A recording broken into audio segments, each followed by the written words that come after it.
Hello and welcome back to Nothing But Net, brought to you by Always Balling for the player within. I'm Mike Miller and it is that time of year. The NBA Finals are upon us. Starting Thursday night or Friday morning if you're in the UK, we will have the Golden State Warriors playing host to the Cleveland Cavaliers in what will be the fourth straight finals matchup between these two franchises. I can't believe we're here, to be honest. At the start of the season, I predicted it would be these two teams playing each other, and whilst the prediction came true, it was a lot closer than I expected. Didn't expect both of these series, in essence, to go to 7 games. Didn't think that the Rockets had it in them, and to be quite frank, kind of feel that they might have got robbed. There was a few no calls. There was, of course, Chris Paul's injury, and the Warriors just don't feel like the Warriors at the minute. And I wonder how much that's going to be a hangover for them in the NBA Finals. On the other hand, the Cavs didn't even need to get as far as the Eastern Conference Finals for me to think that they weren't going to make it. They struggled in the regular season. They struggled against Indiana. We'll forget Toronto because, let's face it, most other people have right now. And then they took on the Celtics, who have just been phenomenal this entire series. And we've seen the rise and the explosion of Jason Tatum as a fully fledged superstar.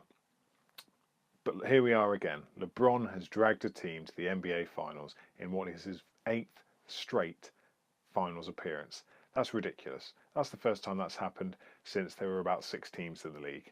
No offence to the Celtics. It's going to be an interesting one in that I don't think it'll be a sweep, but it's going to be a Warriors title again, I think. There's just no way that the Cavs can overcome the weapons that the Warriors have. Certainly, there are a lot more mismatches than there were against Boston in this series for the Cavs, and they struggled against the Celtics. It's going to be quite intriguing to see how the Warriors make adaptations for the Cavs, though, as well, because historically we've seen guys like Tristan Thompson earn their contracts in these series against the Dubs. He got 88 million a year ago because he averaged, well, a couple of years ago, because he averaged 8 and 8, which is why his nickname in China, shout out to, I think it was ESPN, is Lucky 8 Man. I wonder whether he's going to have the same success this year. Obviously, he's been a bit an up and down, but we've now got guys like Kevin Looney and Jordan Bell coming out for the Warriors as big men who can contribute and are agile. In fact, we saw a period in Game 7 where Looney and Bell were played at the same time, which, given that the Warriors are the fathers of small ball, is kind of bizarre to see them going with 2 bigs. Of course, Kevin Love will be back following concussion protocol. They're expecting him back possibly for Game 2, maybe not Game 1. And again, historically, we've seen Kevin Love struggle in this series. He made the fantastic block at the end of the 2016 finals, which effectively, well, other than Kyrie's obvious buzzer beater towards the end of the game or game clinching 3, it was a massive key to them winning that series and making the comeback from the infamous 3-1 deficit. But will he be able to stay on the floor now? If he doesn't stay on the floor, who does step up? Because after that, who are we looking at for the Cavs? Kyle Korver, intermittent. J.R. Smith, slightly less intermittent. Jeff Green. We've been waiting for Jeff Green to step up for a long, long time, and he's had one successful game these playoffs. Where's it going to come from? I just don't think there are enough weapons here.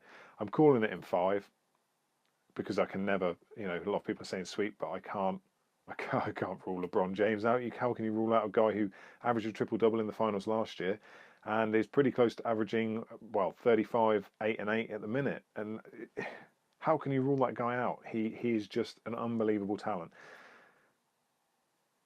If he does manage to pull out a win, where would this put him in the GOAT standings? That's a conversation that I'm sure will come up a lot this summer as LeBron looks to build upon and continue to build next year upon his own legacy. And what will these finals do in terms of repercussions for where things are next year? Because you've got to think that the Rockets are going to try and run this back. Celtics are obviously going to be chomping at the bit, what with the return of Irving and Hayward next year. What repercussions will that have on LeBron's decision whether or not to stay? Because these Cavs seem to be regressing each year. Who knows? But I am excited because we are literally pitting the greatest individual player that there is at this time in the league against a Hall of Fame worthy team that have just done things ahead of the curve that other teams haven't expected to do. And yes, the outcome in my mind is already made up, but I'm going to have a hell of a good time watching LeBron step up to the plate. Let me know what your thoughts are going to be on the series. You can get in contact on Facebook, Instagram, and Twitter at Mike Miller _time or at NothingButNetBB. Make sure you also check out alwaysballin.com or at alwaysballinuk, where you can pick up some fine championship mentality gear right here, like this one right here. If you want 10% off, which let's face it, why wouldn't you? Make sure you use the code NothingButNet. I'll be back shortly with a recap of how the finals have gone so far. See you soon.